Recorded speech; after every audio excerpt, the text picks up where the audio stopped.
This follows President Trump's roundtable yesterday with the Technology CEO Council here at the White House, where he met with key leaders in the technology industry.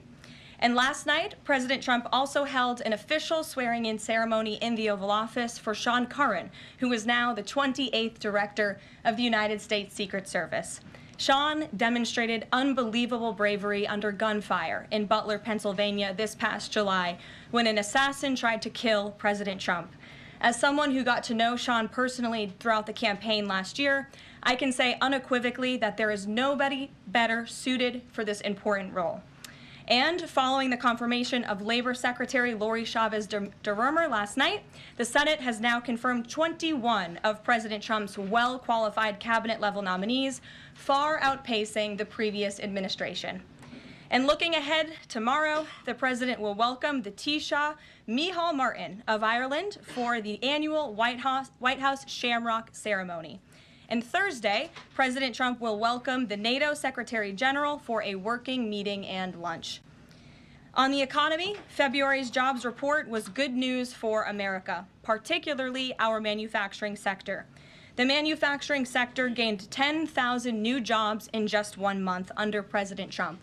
This rebound was led by the automobile sector, where we saw 9,000 new auto jobs created already.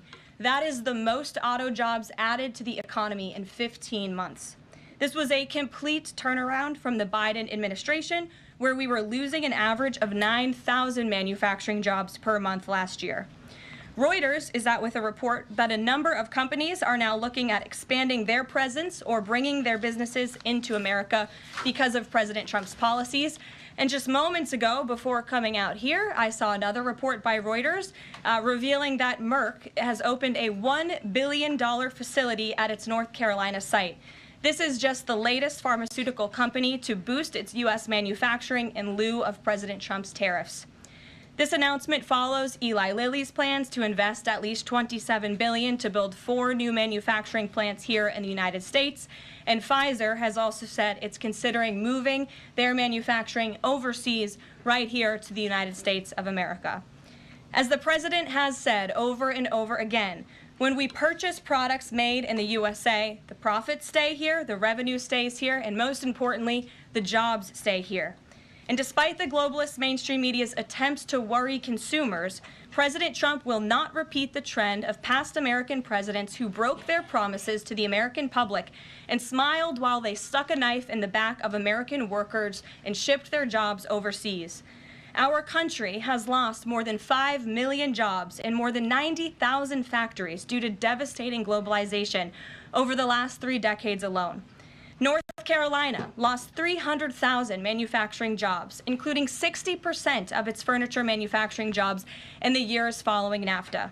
And in Michigan, globalist policies destroyed 250,000 jobs, including 40% of the auto industry, which again we know is clawing back because of President Trump's action already.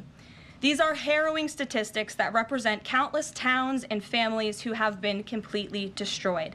But the America Last globalist era is ending under President Trump. He will no longer allow our country and our workers, our hard-working American families, to be ripped off. On another very important issue for the president, he continues to work hard to secure the border. If you missed it yesterday, CBP launched an enhanced home mobile app with a new feature, the Intent to Depart, which offers unlawfully present aliens or those aliens whose parole has been revoked an orderly and defined process to notify the U.S. government of their intent to depart the country. The CBP Home app strengthens our mission to secure the border and provides illegal aliens with a straightforward way to leave now before facing much harsher consequences later. A new report from Bloomberg just found that the number of aliens trying to reach our country by traveling through the jungle to Central America dropped a whopping 99% last month. And this follows the incredible news that illegal border crossings plummeted last month as well, down 94% at our southern border from last February under the Biden administration. As President Trump made clear during his historic address to Congress, we must finish this job and continue to carry out the largest deportation campaign in American history. And that is why the president fully endorses the continuing resolution that is before Congress and was negotiated by Speaker Johnson. He is encouraging all Republicans to vote yes on this clean CR, which freezes funding at current levels and will prevent the Democrats from getting their long-awaited government shutdown.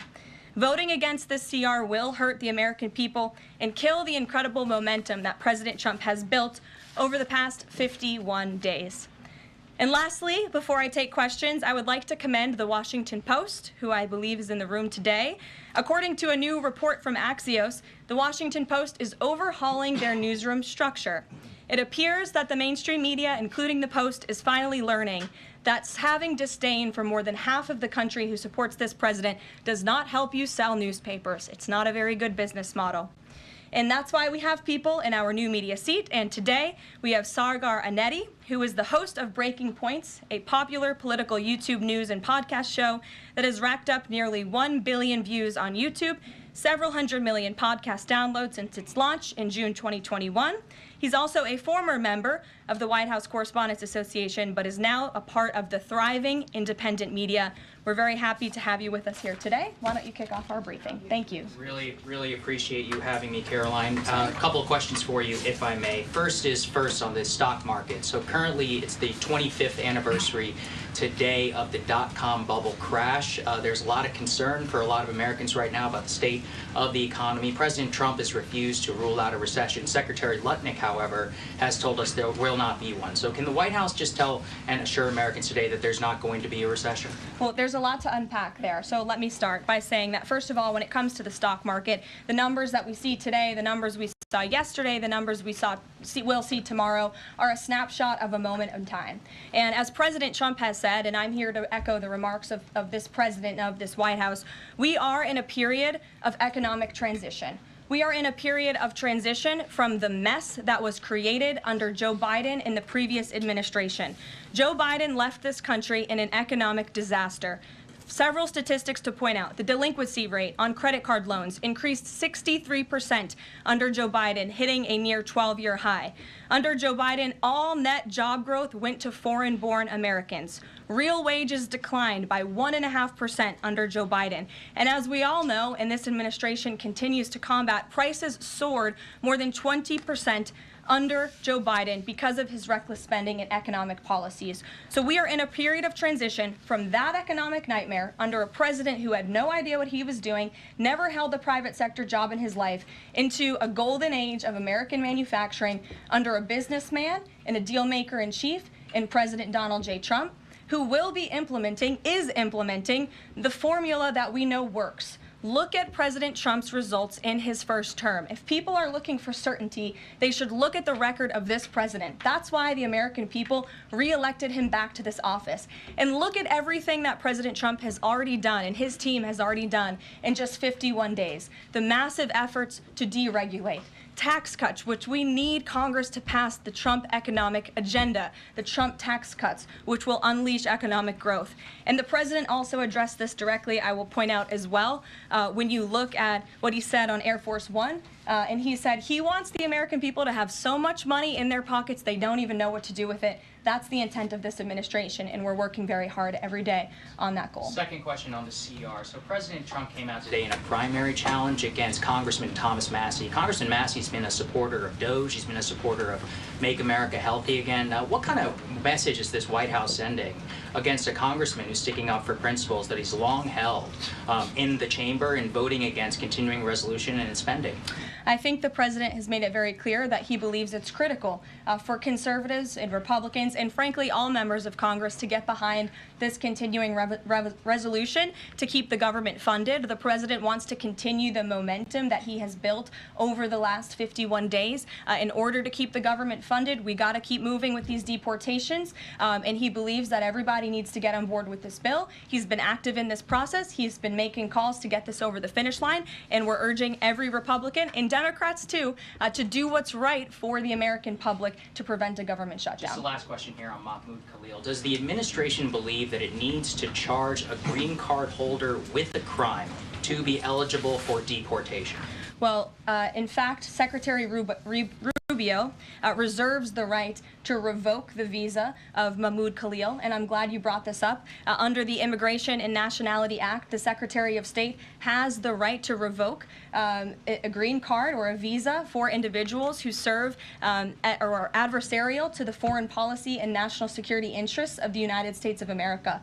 And Mahmoud Khalil was an individual who was given the privilege of coming to this country to study at one of our nation's finest universities and colleges. And he took advantage of that opportunity, of that privilege, by siding with terrorists. Hamas terrorists who have killed innocent men, women, and children. This is an individual who organized group protests that not only disrupted college campus classes and harassed Jewish American students and made them feel unsafe on their own college campus, but also distributed pro-Hamas propaganda, flyers with the logo of Hamas. That is what the behavior and activity that this individual engaged in. And I have those flyers on my desk. They were provided to me by the Department of Homeland Security. I thought about bringing them into this briefing room to share with all of you, but I didn't think it was worth the dignity of this room to bring that pro-Hamas propaganda. But that's what this individual distributed on the campus of Columbia University. And this administration is not going to tolerate individuals having the privilege of studying in our country and then siding with pro-terrorist organizations that have killed Americans. We have a zero-tolerance policy for siding with terrorists, period. Peter Ducey. Thank you, Caroline. So you said that the Dow dropping and dropping and dropping is a period of transition. You're sure nobody here at the White House shorted the Dow? No, I don't think so. Okay. But is there any concern here that it's going to be harder to ask certain federal workers to retire if they look at their retirement accounts and they're getting robbed every day? Well, I'm glad you brought up workers, because that's exactly who President Trump is looking out for with his America First trade policy and his America First economic agenda. And if you look at, there's great indication to be optimistic about where the economy stands. And the American people, investors, CEOs, small business owners, but most importantly, workers, should bet on President Trump, because his tariff policies, what he envisions is reciprocity, fair trade practices where American workers are put first and are no longer ripped off by foreign countries all over this world. President Trump says he's going to buy a Tesla today. Did he buy it? And when is the last time he drove a car? That's a very good question. I have heard the president remark that he misses being able to drive, that luxury of driving his own vehicle, although the beast is nice, but he is going to be viewing a Tesla that is making its way to the White House complex now, I can confirm. Perhaps the press pool today will have an opportunity to witness this very exciting moment later this afternoon. But a Tesla is on its way here now, and we'll see if the president likes it when he checks it out. So they're bringing him a Tesla to look at, and if he likes it, he's just going to buy it. You know, he's definitely going to buy one, but he'll take a look at it when it gets here later this afternoon. Full retail? Yes, full market price. Kelly. Can we talk about Canada? What is the status of President Trump having a conversation with Mark Carney? We have seen the president use the term governor to refer to Justin Trudeau. Will that moniker also go to Mr. Carney going forward?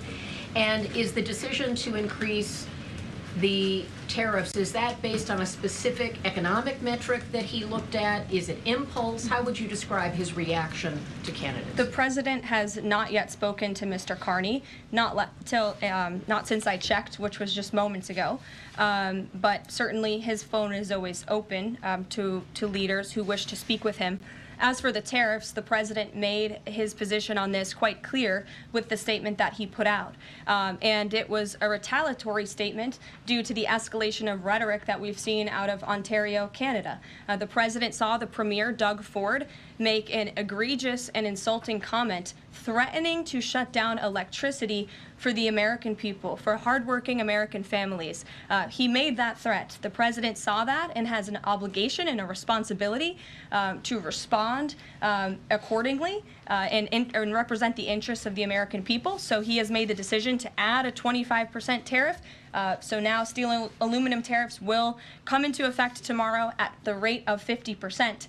And our steel and aluminum industries have actually applauded these tariffs because, again, they know it's going to grow their industry here. It's going to allow them to export more steel that is made right here in the United States with American workers. Egregious and insulting are your words here, but that's what many Canadian leaders have said about the actions President Trump has taken toward Canada. And what do you think the timeline is for speaking to Mr. Carney? Because normally a sitting president speaks to a close ally very quickly when there's new leadership.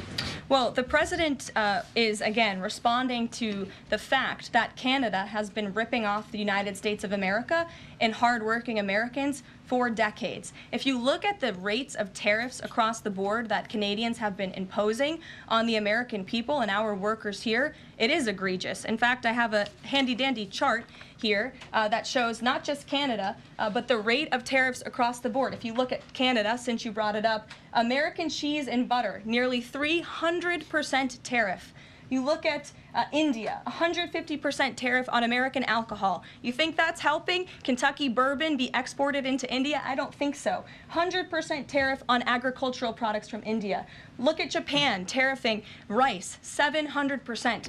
President Trump believes in reciprocity, and it is about dang time that we have a president who actually looks out for the interests of American businesses and workers. And all he's asking for at the end of the day are fair and balanced trade practices, and unfortunately, Canada has not been treating us very fairly at all over the past several decades. To the woman in the purple, because I saw you were making a face at my previous answer, so what's going on?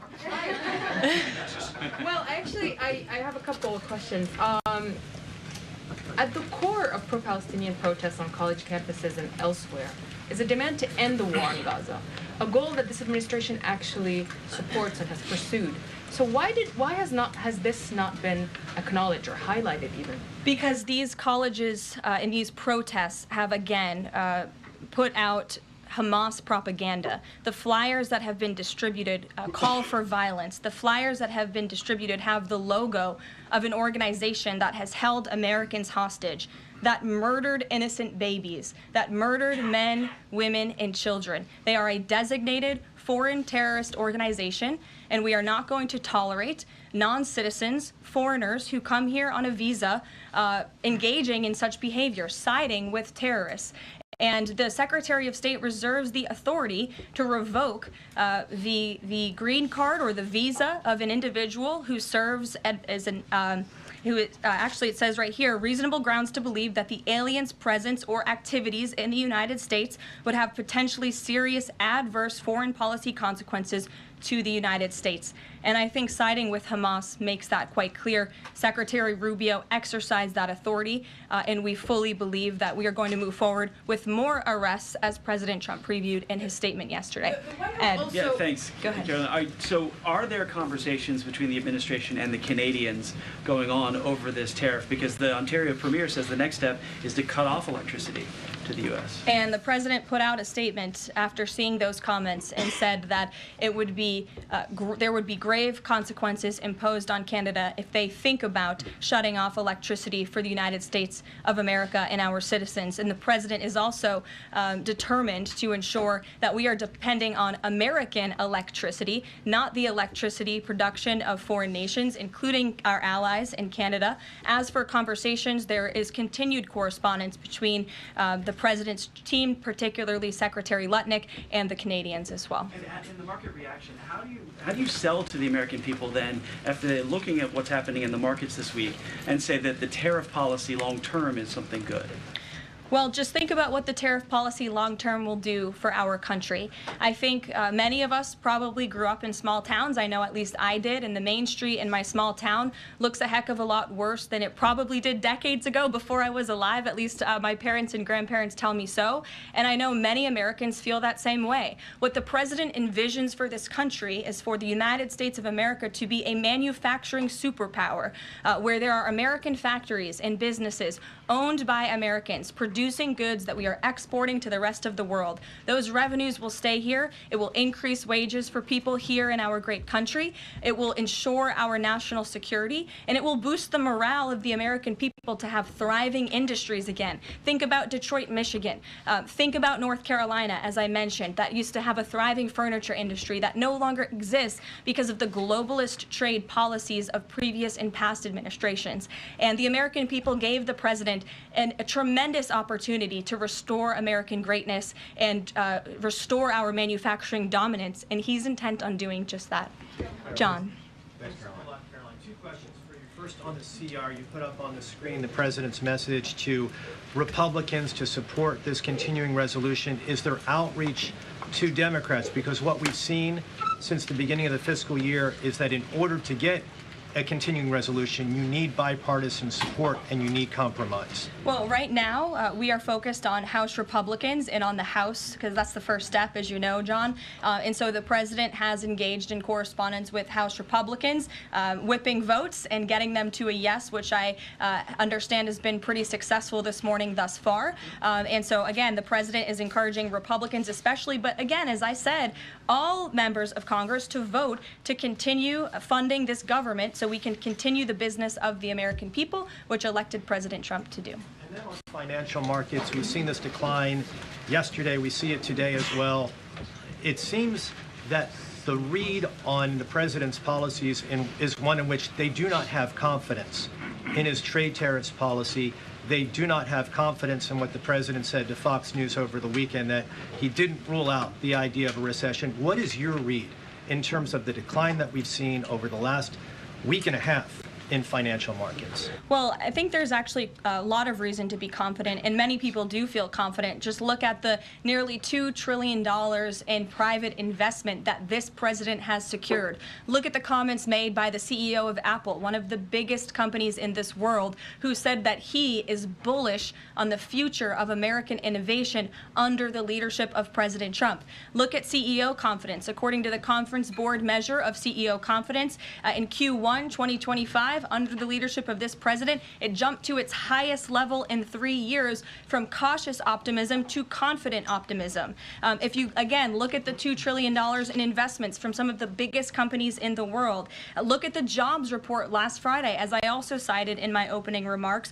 Fox Business reported that Trump sees a manufacturing boom in first full jobs report of his second term. Look at the auto jobs that have already poured back into America. We added 9,000 new auto jobs. Those are sticky jobs. Those are good paying jobs. That's 9,000 American families who will now be able to live the American dream because of the policies of this administration. You also look at small business optimism. The NFIB put out a report this morning. Small business optimism continues to be far higher than it ever was under the previous administration. There's a lot of reason to be optimistic. And again, the American people, CEOs and people on Wall Street and on Main Street should bet on this president. He is a deal maker, he is a businessman, and he's doing what's right for our country. He wants to restore wealth to the United States of America.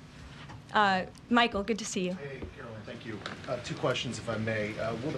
Will the administration be providing any relief to states affected by the Ontario power tariff? Well, the president has made it very clear that Canada would be very wise not to shut off electricity for the American people, and we hope that that does not happen. As for what would happen if that does take place, I'll leave it to the president to make those decisions. And does President Trump share the Justice Department's concern over rising egg prices and possible collusion of big egg?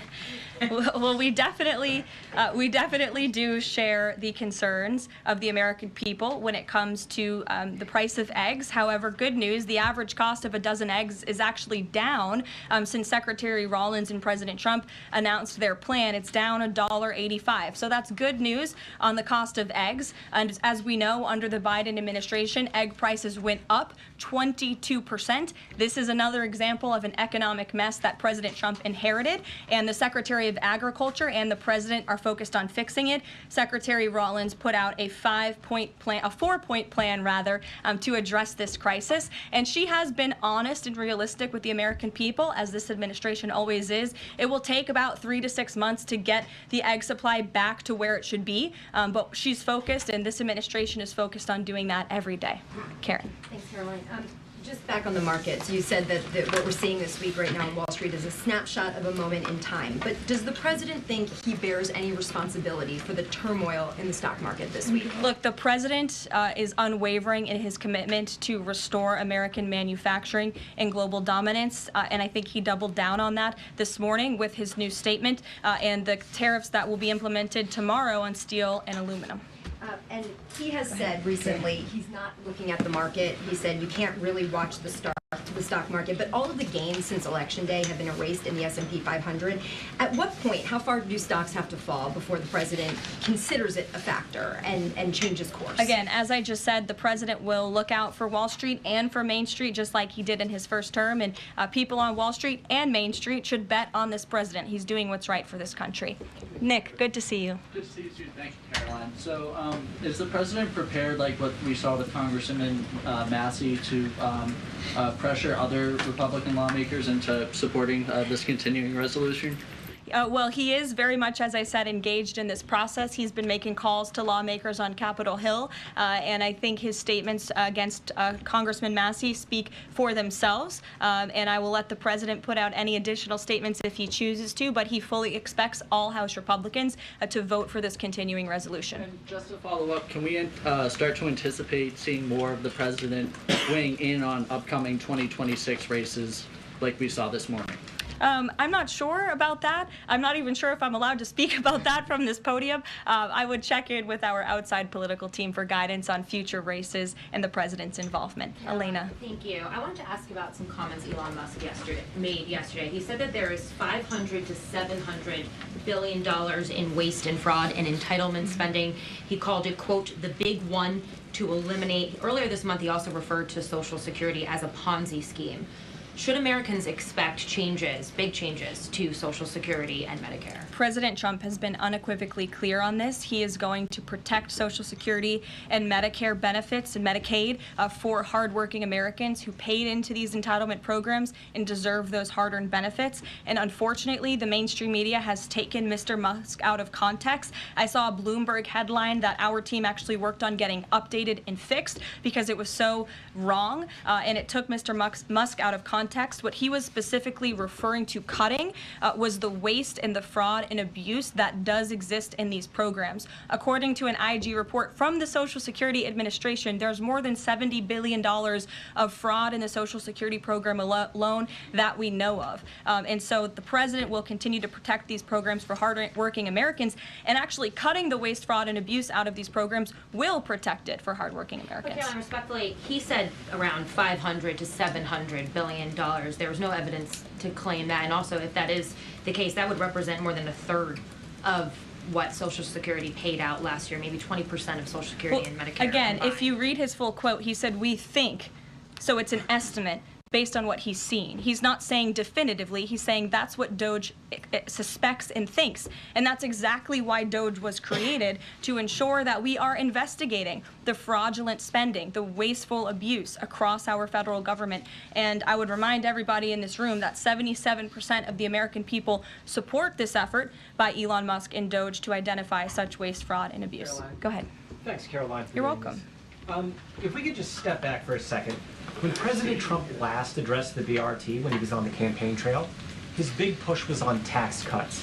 He's going there today as he's proposing tax hikes in the form of tariffs. And I'm curious for why he's prioritizing that over the tax cuts. He's actually not implementing tax hikes. Tariffs are a tax hike on foreign countries that, again, have been ripping us off. Tariffs are a tax cut for the American people. And the president is a staunch advocate of tax cuts. As you know, he campaigned on no taxes on tips, no taxes on overtime, no taxes on Social Security benefits. He is committed to all three of those things, and he expects Congress to pass them later this year. I'm sorry, have you ever paid a tariff? Because I have. That's they it. don't get charged on foreign companies, they get charged on the importers. And ultimately, when we have fair and balanced trade, which the American people have not seen in decades, as I said at the beginning, revenues will stay here, wages will go up, and our country will be made wealthy again. And I think it's insulting that you are trying to test my knowledge of economics and the decisions that this president has made. I'm now regret giving a question to the Associated Press. Mary, go ahead. Hey, Caroline, I have two, if that's okay. The The first one was on Russia, Ukraine. I know Special Envoy Witkoff said yesterday that Zelensky apologized in his letter to Trump. Can you share any more about that letter and what else might be interesting from it that we don't know? Yes, the president did reference that letter, as you're saying, in his joint address to Congress. And I do have an update. As you know, Secretary of State Rubio and our National Security Advisor Mike Waltz have been negotiating with the Ukrainians today in Saudi. They will be providing a full readout of that meeting very soon. But I can assure you and everybody here and the American people that the news we've received from that meeting throughout the day and the president has been briefed on is positive. This meeting has been productive. I will let Secretary of Rubio and our Secretary of State Rubio and our National Security Advisor speak to the specifics of what has taken place today when they are ready to do so when the meeting concludes. Lindsay, go ahead. The president has said this is the first of many arrests like this. Does the administration have a rough estimate of how many arrests you're planning to make similar? I don't have an estimate. I do know that DHS, based on very good intel that they have gathered at the direction of the president's executive order, which made it very clear to the Department of Homeland Security that engaging, as I said, in anti-American, anti-Semitic, pro-Hamas protests will not be tolerated. So since the president signed that executive order and since Secretary of Known has taken the oath at DHS, they have been using intelligence to identify individuals on our nation's colleges and universities, on our college campuses, who have engaged in such behavior and activity, and especially illegal activity. And so I don't have a readout on how many arrests will come, but I do know that DHS is actively working on it. And I also know that Columbia University has been given the names of other individuals who have engaged in pro-Hamas activity, and they are refusing to help DHS identify those individuals on campus. And as the president said very strongly in his statement yesterday, he is not going to tolerate that, and we expect all America's colleges and universities to comply with this administration's policy. Jasmine. On Canada, after all of these threats to increase tariffs or turn off electricity, I wonder, does this administration still consider Canada to be a close ally of the United States? Well, I think Canada is a neighbor. They are a partner. They have always been an ally. Perhaps they are becoming a competitor now. But as the president also laid out in his Truth Social post today, he believes that Canadians would benefit greatly from becoming the 51st state of the United States of America. And I actually looked into some of the research about the cost of living in Canada, and the cost of living is much higher than it is here in the United States of America. The average cost of a home in Canada is much higher. In Quebec, the highest tax rate for an income of $150,000 or more is 53.3%, more than half of Canadians' incomes they are being taxed on. So the president has made it clear that he believes Canadians would be better served economically, militarily, if they were to become the 51st state of the United States of America. Reagan. Thank you, Caroline. A week ago, Attorney General Bondi said a truckload of Epstein files had been delivered to her office from the SDNY. When can we expect those files to be released to the public? I would defer you to the Department of Justice. I don't have a timeline here. Do you have any update on the JFK files? I don't at this moment. Again, I would defer you to our DNI director, Tulsi Gabbard, and also the Department of Justice. I know that they are working on that diligently, as the president requested them to do. Christian. Thanks, Caroline. Two questions. Since we've been talking a lot about tariffs, have there been any updates on standing up the External Revenue Service to collect revenue from there? Well, we need reciprocal tariffs to go into effect first, and as you know, the president will be rolling those out on April 2nd, and then the next start of that process is collecting that revenue to ultimately create the External Revenue Service, which Secretary Lutnick is working very hard on and is quite enthusiastic about, if you have noticed from his media interviews. Can the president do that through executive action, or will it require legislation? Well, the president already signed an executive order to direct the Secretary of Commerce to establish the External Revenue Service, or at least to identify ways in which it can be done. I would defer you to the Department of Commerce for more on specifics on that. Sure, in the back. Thank you very much, Caroline. I have a few questions on South Korea and North Korea. First question, as you know, South Korean President Yoon has been released from illegal detention. What is the reaction of the United States as an ally? Is there a possibility of a summit with President Trump when President Yoon returns? second question on North Korea. North Korea launched the several ballistic missiles into the west coast yesterday. What is the White House's reaction on this? Sure. Yes, I'll start with your question on North Korea. We condemn these actions and we call on North Korea to stop their unlawful and destabilizing actions. As for South Korea, the U.S. and Republic of Korea's alliance is ironclad, and the Trump administration remains in close contact with our South Korean counterparts as we work together to promote a free and open Indo-Pacific. Sure. First question you didn't answer that the release of a South Korean president from jail. I don't have anything on that, but I can certainly check in with the National Security Council and get back to you. Sure, good to see you. Press Secretary, many are concerned about the validity of President Biden's official actions and also his pardons of the possible criminal actions of individuals such as his family members and Liz Cheney, as information is emerging that many of his official actions were auto-signed. Possibly even the pardons and without his knowledge or consent. Does the White House have any information available currently that Biden was actually the one that approved and signed those pardons?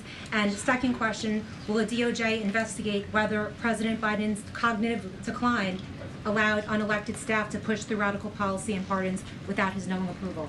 I don't know the answer to that question, but I can check in with our folks here who may know the answer to that question and get back to you. Dasha, go ahead. Caroline, you did a great job articulating the vision that President Trump has for what he believes his tariffs can do in terms of bringing jobs back to the United States. I asked you last week about how much Americans might need to buckle up for some short-term pain, a conversation that what the President and Treasury Secretary Scott Bessent have had with the people. I'm wondering,